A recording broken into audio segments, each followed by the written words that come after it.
So hopefully, at some point in time, you've all been employed, whether that was full-time, part-time, seasonal, or even just a summer job.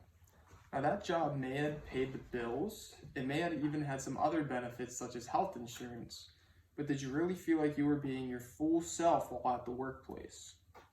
Today I wanted to talk to you about positive reinforcement and how that can improve productivity in the workplace as well as employee morale. The first point that I wanted to touch on today is what is positive reinforcement. And according to Kendra Cherry, positive reinforcement is often found inside of operant conditioning.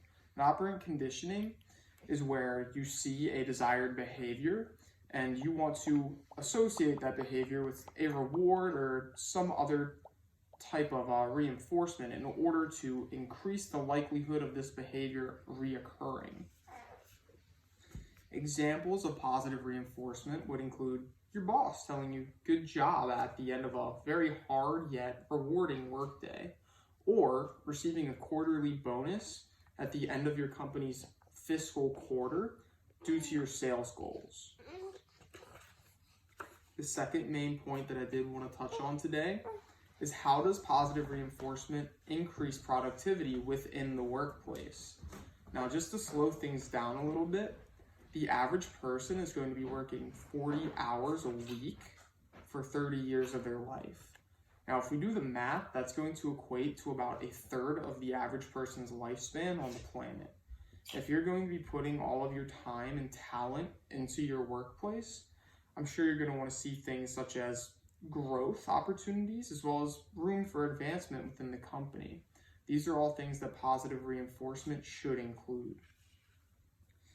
According to positivepsychology.com, a good way that we can see positive reinforcement in the workplace is through effective leadership. A good leader should be able to acknowledge a desired behavior and encourage that desired behavior to keep on reoccurring through positive reinforcement.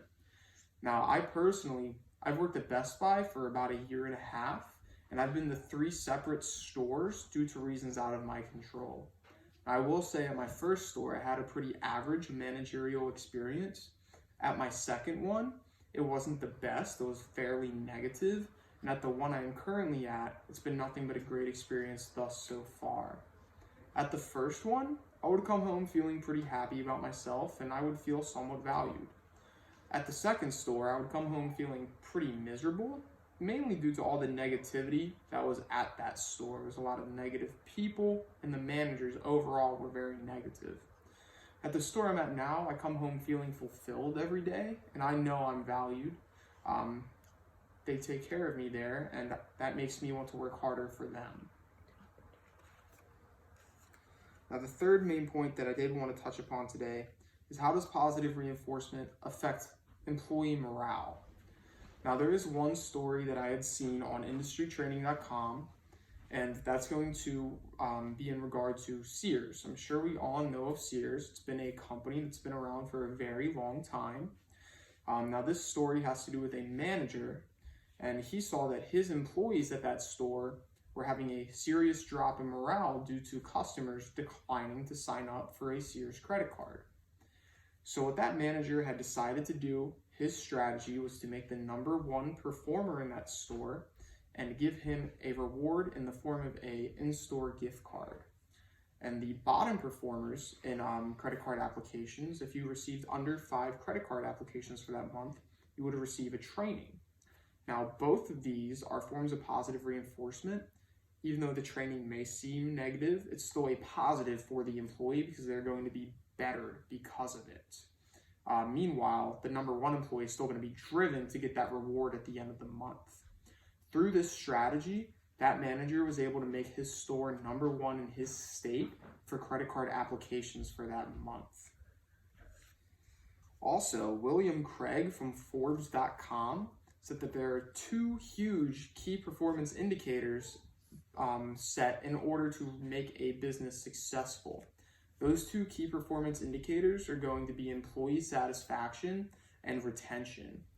As I had stated before, I've been to multiple different stores, and at my second store, which was the negative experience, Not only were we losing managers left and right, we were also losing normal sales associates. Like I said, I came home miserable every day, and I'm sure others did as well. At the current store I'm at, I haven't seen any turnover since I've been there, and we have great employee retention. I would say everybody there is fairly happy for the most part. Now, in conclusion, I would strongly urge you all to look into positive reinforcement and how that would be able to better not only your life, but also those others around you.